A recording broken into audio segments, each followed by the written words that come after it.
Hello and welcome everybody to another episode of Books in Bytes. Today, we're taking a deep dive into a collection of documents that, well, I guess you could say, shook the world, the Pentagon Papers. Yeah, these papers, officially titled United States-Vietnam Relations, 1945-1967, they provide an unparalleled glimpse, behind the curtain into U.S. policy during the Vietnam War. And they reveal a story, a really captivating story, of escalating involvement, hidden motivations, and this growing disconnect between the government's actions and what they were telling the public. So these documents weren't exactly meant for public consumption then? No, absolutely not. These were internal government documents. They were commissioned by the Department of Defense to, document the history of U.S. involvement in Vietnam. Okay, so 7,000 pages. What were some of the key themes, some of the big revelations that emerged from this? Well, one of the most striking themes you see is the role of the domino theory in shaping U.S. policy. This fear, right, that if one Southeast Asian nation fell to communism, others would follow. And that fear really permeates the entire narrative. And you see how it drove decisions even when there was evidence that, the situation in Vietnam was much more complex than just a simple communist versus anti-communist struggle. That's fascinating. It sounds like these papers really challenge the kind of conventional narrative of the Vietnam War. They certainly do. For example, the papers reveal that the U.S. was involved in Vietnam long before you had major military deployments. You see the U.S. first supporting France's colonial efforts, then trying to grapple with the rise of Vietnamese nationalism, and ultimately, taking on a more direct role in shaping the political landscape of South Vietnam. It sounds like the U.S. got caught in a web of its own making, in a way, driven by this fear of communism and a determination to control events in a region they didn't fully understand, maybe? Precisely. And what's interesting is the Pentagon Papers, they expose all those internal debates, Yeah. the doubts, the miscalculations that really plagued U.S. policy. There are moments when you see officials acknowledging the limitations of what they understood, questioning whether their strategies were actually working, even expressing concerns about whether what they were doing was ethical. Okay, this is where it starts to get really interesting. So let's dive into these documents chronologically, starting with the early years of U.S. involvement. All right, well, let's start in the 1940s. So this is a period when Vietnam was struggling for independence from French colonial rule. And at first, the U.S. maintained a policy of quote-unquote neutrality. But the Pentagon Papers, they reveal this growing concern about the spread of communism, particularly the rise of the Viet Minh, a nationalist movement led by Ho Chi Minh. So even while claiming neutrality, the U.S. was already starting to view Vietnam through the lens of the Cold War. Exactly. We see evidence of this in the documents. There's this one quote that always sticks with me. A French official, frustrated with U.S. economic aid at the time, told a U.S. representative, "Mr. Blum, you are the most dangerous man in Indochina." Wow, what a powerful statement. That really highlights, the tension, the differing perspectives between the U.S. and France at this time. It sounds like the U.S. was already trying to assert itself, even though they were claiming to be neutral.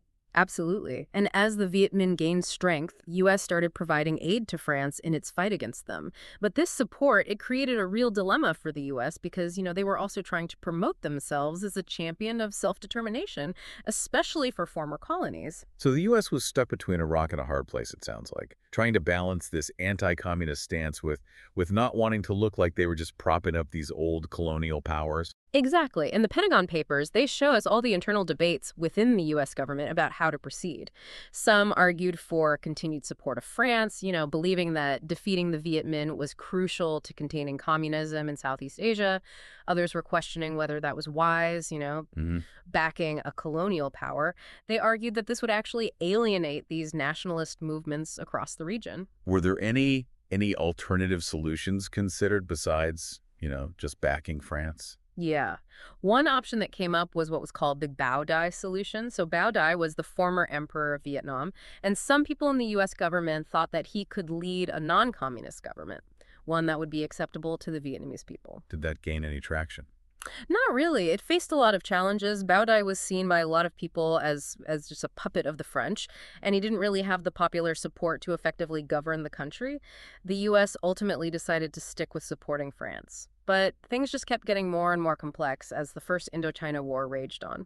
And that war, of course, culminated in the defeat of the French at Dien Bien Phu in 1954, which then led to the Geneva Accords. Exactly. The Geneva Accords were meant to, bring peace to Vietnam and pave the way for reunification through elections that were supposed to be held in 1956.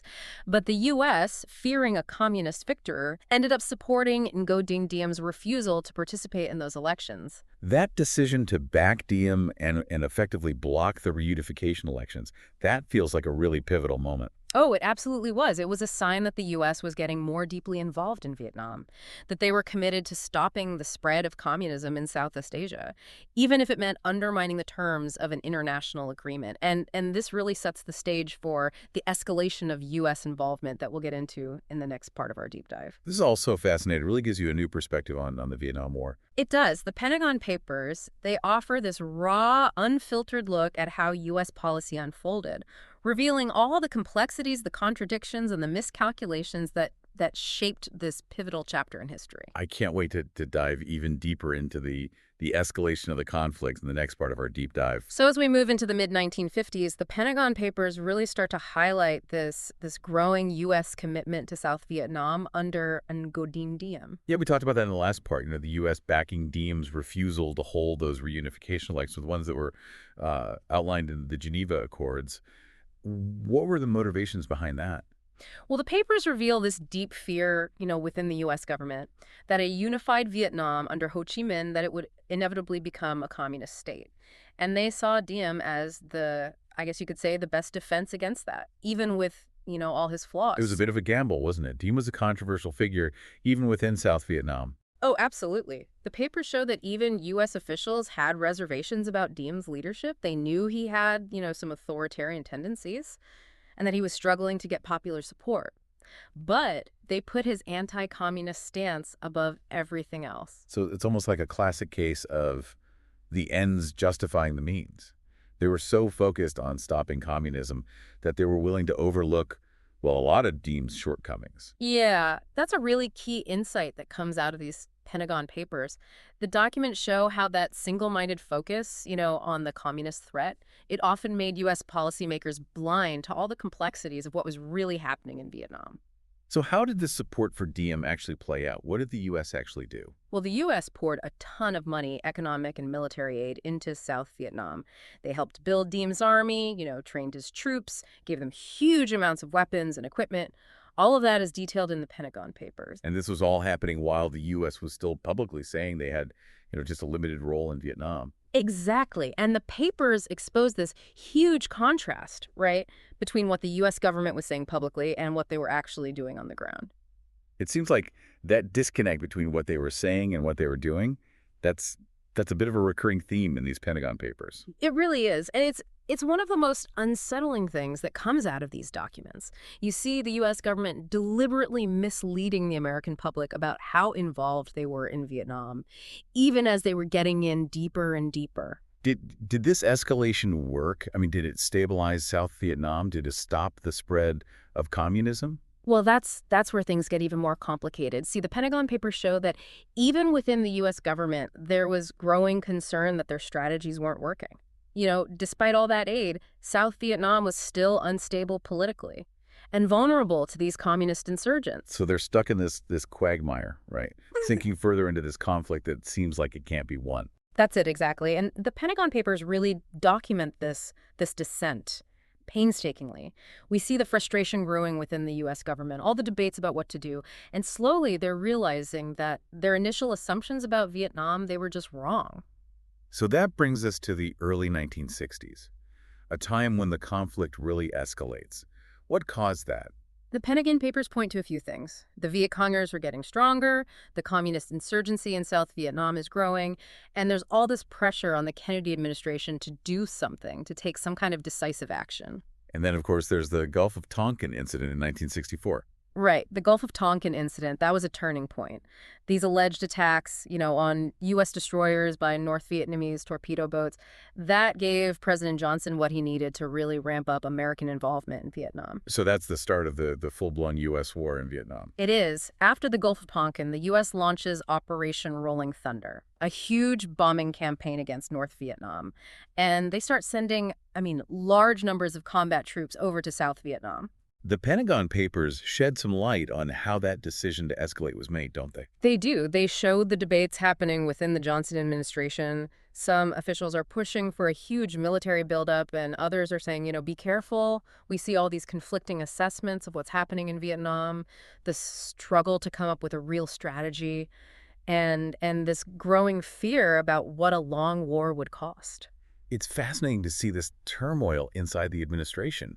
It really challenges the idea that they were all united and confident about what they were doing. Exactly. The papers show all the doubts, the uncertainties, even at the highest levels of government. Were there people in the administration who didn't want to escalate the war?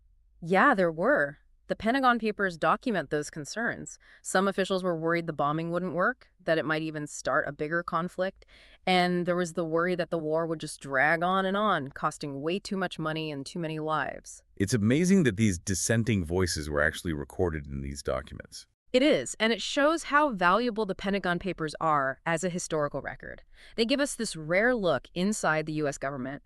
We see how complicated decision-making is and how many different viewpoints there were, even during a war. It sounds like the U.S. government was walking a tightrope, trying to stay committed to containing communism while also realizing that the war was getting harder and harder to control. That's a good way to put it.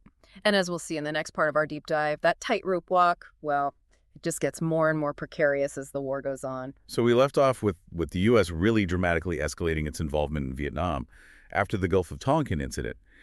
And the Pentagon Papers, they show how that decision, it really set off this chain reaction, leading to a much deeper entanglement in the conflict. Yeah, the period after Gulf of Tonkin, it's really marked by this huge increase in U.S. military presence in Vietnam and a shift towards a much more aggressive strategy. Can you talk more about that shift in strategy? Like, what did the U.S. actually change? Well, the Pentagon Papers detail this move away from, initially it was about supporting South Vietnamese forces, but now it becomes more about a direct U.S. combat role. So you see hundreds of thousands of American troops being sent over. The bombing campaign against North Vietnam intensifies, and they start implementing these search and destroy missions, trying to target, Viet Cong strongholds. Sounds like the U.S. was trying to just throw everything they had at the problem, hoping for a quick victory. Yeah, there was definitely this belief, at least at first, that superior firepower and technology, that would win the war. But even then, the Pentagon Papers show that doubts were starting to creep in about whether this approach would actually work. What were some of those doubts? What did the documents say about the problems the U.S. was facing? Well, the papers highlight how hard it was to fight a guerrilla war in this, complex and unfamiliar terrain.